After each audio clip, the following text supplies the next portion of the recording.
उत्तर प्रदेश में विधानसभा चुनाव और फिर विधान परिषद के चुनावों के बाद अब राज्यसभा चुनावों ने भी यूपी में दस्तक दे दी है। यूपी में कुल 11 राज्यसभा सीटों के लिए अगले महीने चुनाव होने वाले हैं। एक बार फिर से मुख्य लड़ाई के केंद्र में बीजेपी और समाजवादी पार्टी ही रहेंगे। हालांकि बीजेपी का पलड़ा अधिक वजनदार दिखाई पड़ रहा है। राज्यसभा का यह चुनाव कैसे होते हैं और एक सीट को जीतने के लिए कितने विधायकों का मत जरूरी होता है, आइए समझते हैं ये पूरा गणित।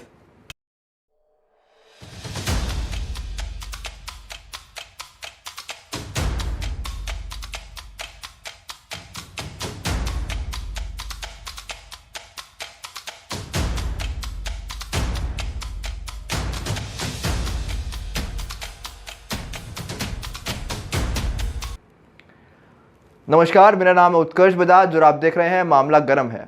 उत्तर प्रदेश में राज्यसभा के जिन 11 सांसदों का कार्यकाल पूरा हो रहा है उनमें सबसे ज़्यादा यानी 5 भारतीय जनता पार्टी के ही हैं। बाकी 3 सपा, 2 बसपा और 1 कांग्रेस के सांसद हैं। विधानसभा चुनाव के बाद 403 विधायकों वाली यूपी विधानसभा में सत्ताधारी बीजेपी गठबंधन के पास कुल मिलाकर 273 विधायक हैं। वहीं समाजवादी पार्टी गठबंधन के पास 125 विधायक ही हैं।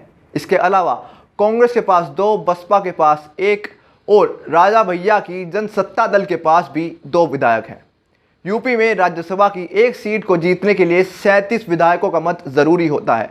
ऐसे में 11 में से 7 सीटों पर भारतीय जनता पार्टी की जीत लगभग तय बताई जा रही है। सपा गठबंधन की भी 3 सीटों पर जीत बताई जा रही है। आखिरी एक सीट के लिए गुड़ागड़ी तेज होगा। अपने कोटे की जीत के बाद बीजेपी और समाजवादी पार्टी गठबंधन के पास 14 अतिरिक्त विधायक बचेंगे। बाकी दलों का साथ सेंधमारी और क्रॉस वोटिंग के खेल में जो आगे रहेगा वह 11वीं सीट जीत लेगा।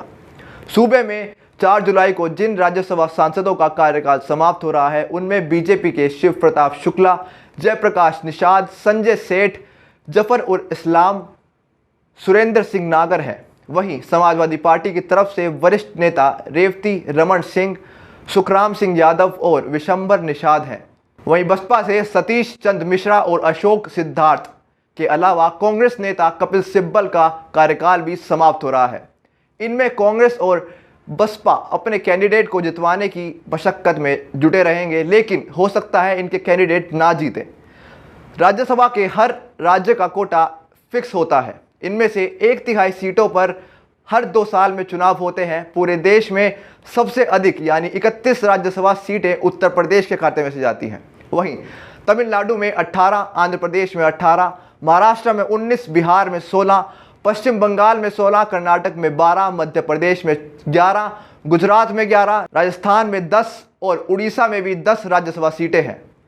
बात अगर उत्तर प्रदेश के पड़ोसी उत्तराखंड की करें तो वहां 3 राज्यसभा की सीटें हैं, जहां लोकसभा के लिए हर 5 साल में आम चुनाव होते हैं। वहीं राज्यसभा के लिए हर 2 साल में चुनाव कराया जाता है।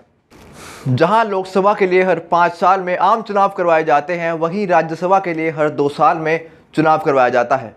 लोकसभा सांसद चुनने के लिए जनता सीधे वोट डालती है, लेकिन राज्यसभा सांसद का चुनाव डायरेक्ट नहीं होता। जनता की ओर से चुने गए विधायक और इलेक्टोरल कॉलेज के जरिए राज्यसभा के विधायक चुने जाते हैं। संविधान के अनुसार राज्यसभा के अधिकतम 250 सदस्य ही हो सकते हैं, जिनमें से 238 का चुनाव होता है और बाकी 12 बचे हुए सदस्य राष्ट्रपति की ओर से नामित किए जाते हैं। राज्यसभा के हर सदस्य का कार्यकाल 6 साल का होता है। ऐसे ही वीडियोस को देखने के लिए देखते रहिए नज़र टुडे। अगर हमारी वीडियोस अच्छी लगती हैं तो चैनल को सब्सक्राइब कीजिए और साथ ही बेल आइकन भी दबाइए।